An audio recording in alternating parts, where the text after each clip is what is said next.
The Appalachian Trail stretches 2,190 miles from Springer Mountain in Georgia to the summit of Mount Katahdin in Maine. Every year, tens of thousands of hikers set foot on it. Some are looking for solitude. Some are testing themselves. Some are trying to outrun their problems. Most of them make it back. But every year, search and rescue teams are called into these mountains for reasons that don't make it into the official reports. Park rangers who've worked the trail for decades speak in careful, measured tones when certain stories come up, or they don't speak at all. These are accounts collected from hikers, through walkers, weekend backpackers, and trail crew volunteers. Some asked to remain anonymous. Some didn't seem to care anymore. What they share is this: the Appalachian Trail is one of the most beautiful places in the world. And sometimes, deep in those woods, something is watching you walk through it. These are their stories.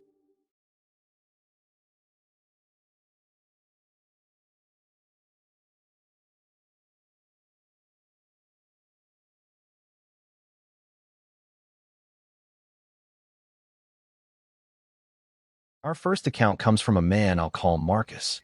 He was a 34-year-old software engineer from Atlanta who decided in the spring of 2019 to section hike the first 100 miles of the AT, from Springer Mountain through the first stretch of the North Georgia mountains.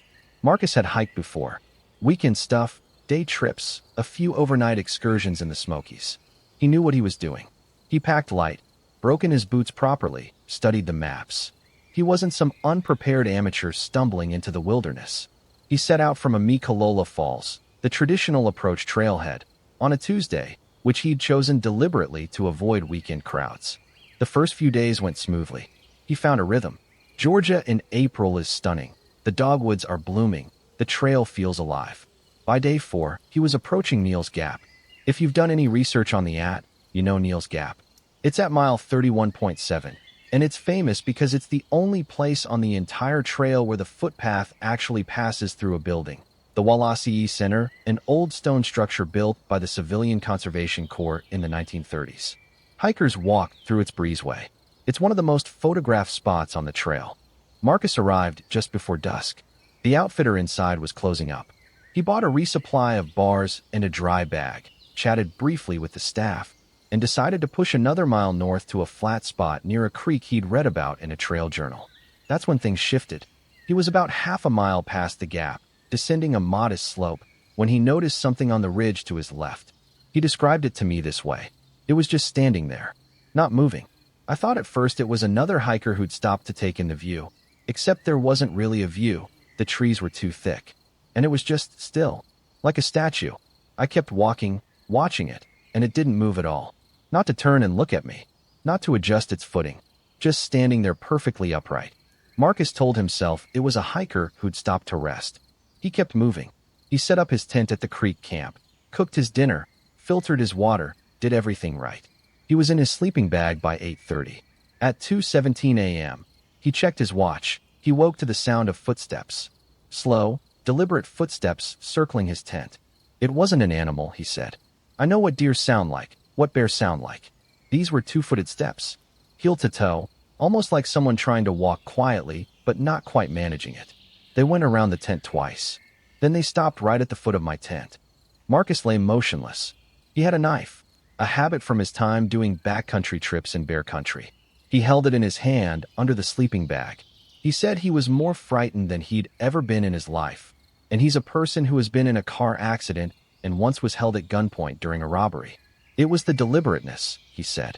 It felt like whatever was out there was making a decision. After what he estimates was 3 to 4 minutes, though he says it felt like an hour, the footsteps moved away. He heard them fading north, up the trail. He didn't sleep again. At first light, he broke camp and packed out. He looked around the campsite carefully before he left. Around his tent, in the soft earth by the creek, were footprints. Human footprints. Barefoot. Size somewhere around a men's 11 or 12. There was no camp nearby. No other hikers had registered at the Wallace Center for that stretch. The nearest road access was 4 miles away. Marcus drove home that morning. He hasn't returned to the Appalachian Trail since.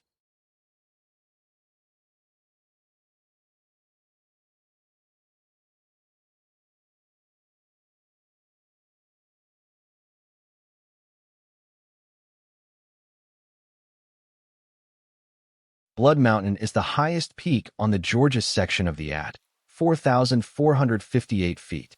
It gets its name, depending on who you ask, from either a Cherokee legend involving a great battle or simply from the reddish lichen that covers its granite boulders.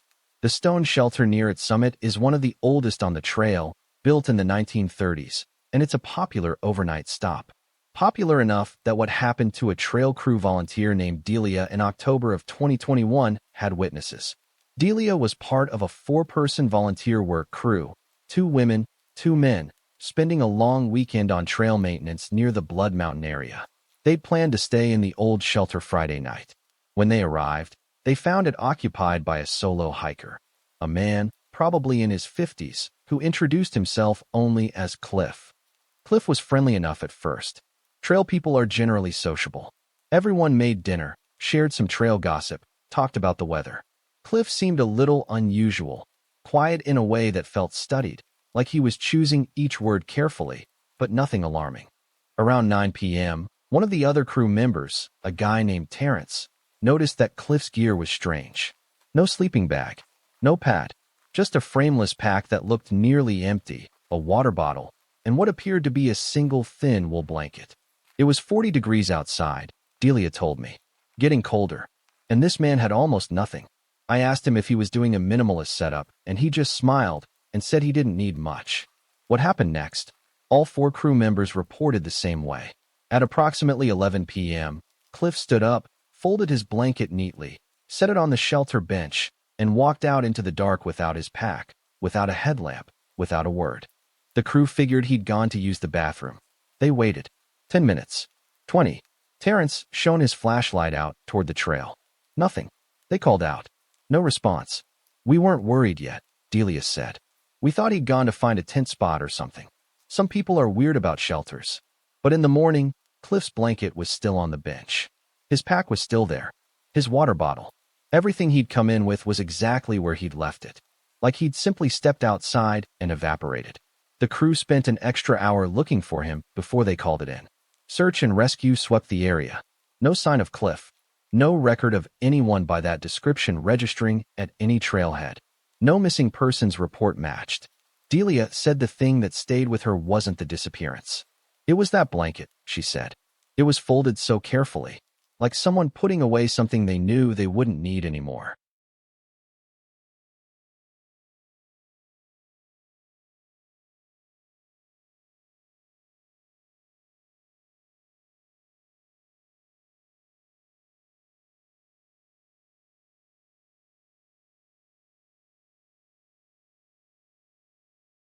This next account is unusual because it was submitted to an online trail journal in real time, as it was happening. The original posts were later archived by several communities before the account was deleted. I've reconstructed them here. The poster used the trail name Ridgewalker. She was a 28-year-old woman through hiking northbound in the summer of 2018. She was somewhere in Virginia, the longest state on the trail, when the post began. Post 1, August 14th, 8:47 p.m. Weird thing tonight. Set up at a stealth site about a half-mile off the trail. Remote spot, no shelter nearby. Around sunset, I heard what sounded like someone calling my name. Not my trail name, my actual name.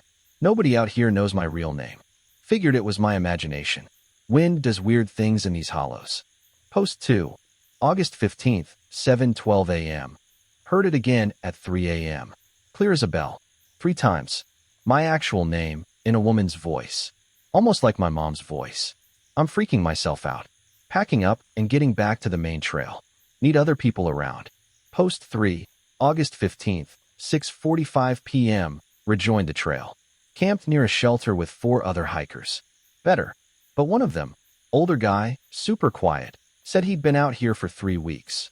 Asked me tonight if I'd been camping near the hollow a few miles south. I said yes. He just nodded and said, "Don't go back there." I asked why. He said, "It calls people. Not everyone, but some people." He wouldn't say anything else. Post 4, August 16th, 11:20 p.m. Something is wrong. I left the shelter group this morning, and I don't know why. I just felt pulled. I've been walking south for most of the day. South. I'm a northbound hiker. I turned around and walked south for hours before I even noticed. I'm writing this from a rock above the hollow. I can hear it again. I feel like I need to go down into it. I'm not going to. I'm not going to. I'm going to stay here until morning and then walk north and not stop. She posted one final message 3 days later from a hostel in Waynesboro. Post 5, August 19th, 2:03 p.m. I made it out. I don't want to talk about what happened between the rock and Waynesboro. I'm going home. I'm done with this trail. If anyone reads this and hikes Virginia, stay away from hollows, don't stealth camp alone. And if you hear your name, don't answer. Don't acknowledge it. Just keep walking. Her account was deleted within 2 weeks. Attempts to reach her through the trail journal community were unsuccessful.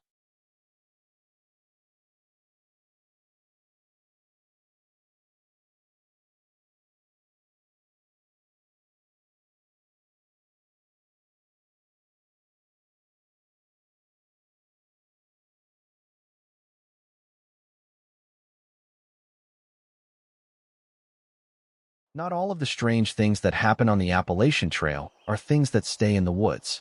Sometimes, people bring something out with them. A hostel operator I'll call Ruth has been running a hiker hostel in a small town in western North Carolina for over 20 years. She has housed thousands of through hikers and section hikers.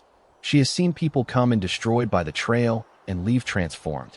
She told me, not easily rattled. In the summer of 2016, a man arrived at her hostel whom she describes as wrong from the moment he walked in. He was young, maybe 25. He'd clearly been out for a while, weeks, maybe more. But it wasn't the way he looked that got me. Lots of hikers look rough. It was the way he moved, like he was learning how to do it. Walking through my front room like each step required thought. Picking things up, a glass of water, a doorknob, like he wasn't sure how his hands worked. He gave her a name, paid in cash, ate dinner quietly in the corner.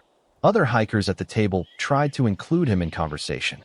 He answered questions, but always slightly delayed, as if receiving words from somewhere and then processing them before responding. One of the other hikers, a veteran through walker named Gary, told Ruth privately that night that he'd seen the young man on trail several days earlier, 40 miles south. Gary said the man had been different then, Ruth told me. Outgoing, chatty. He'd been keeping pace with a group for a day or so. Then he'd gone off to resupply at a road crossing, and nobody had seen him until now. Gary said it wasn't just the exhaustion that changed him. He said, "That's not the same guy." The young man stayed one night and left before dawn. He left behind his trail journal, a small waterproof notebook. Ruth still has it. She showed me photographs of the pages. The first 2/3 are perfectly normal, daily entries, weather, mileage, observations about wildlife. The handwriting is loose and cheerful. The final pages, written in the same handwriting but pressing much harder, much darker into the paper, contain only one sentence, repeated over and over until the pages run out. I came back, but I left myself there.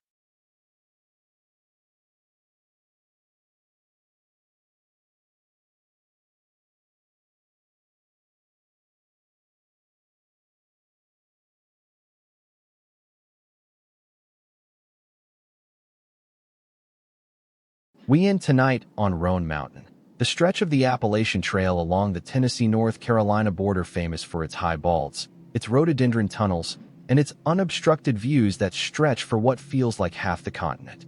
It's also, according to a remarkably consistent body of accounts collected over more than 40 years, a place where lights appear at night with no explanation. The accounts go back to at least the 1980s. They show up in old trail journals, in letters to hiking clubs, in ranger incident logs.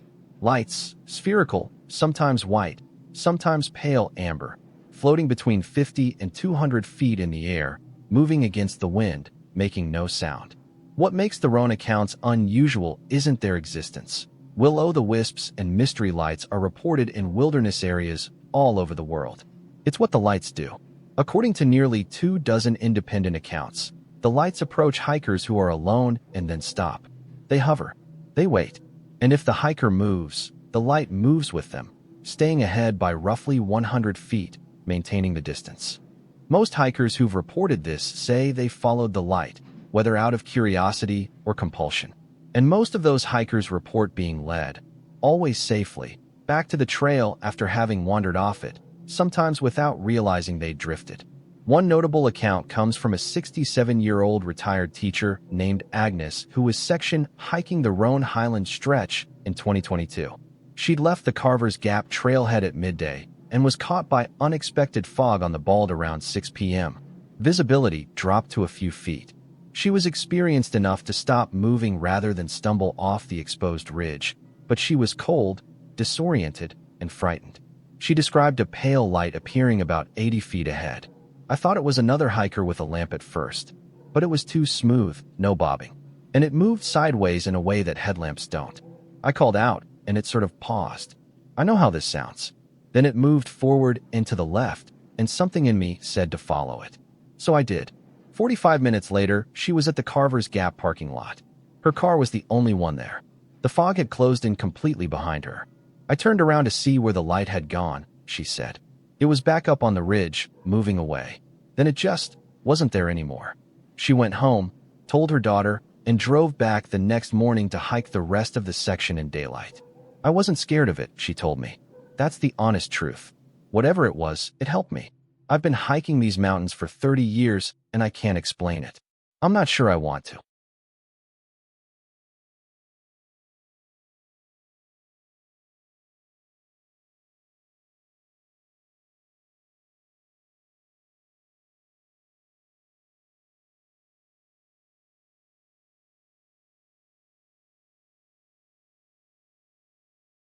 The Appalachian Trail passes through 14 states. It crosses 6 national parks, 8 national forests, and dozens of state parks and preserves. It passes through some of the oldest mountain terrain on Earth. The Appalachians are ancient, worn smooth by hundreds of millions of years of wind and rain. Whatever is in those mountains, whatever watches from the ridgelines, circles the tents at night, calls in voices that sound like people we love, it has been there far longer than the trail. Far longer than us. Most people who walk the come home changed, fitter, calmer, humbled by the distance and the beauty. A small number come home with something they can't explain, stories they tell only carefully, to people they trust. And every year, there are a handful who don't come home at all, whose cases remain open, whose fates the mountains keep. The trail will be there tomorrow, and whatever walks it alongside us will be there too. Sleep well.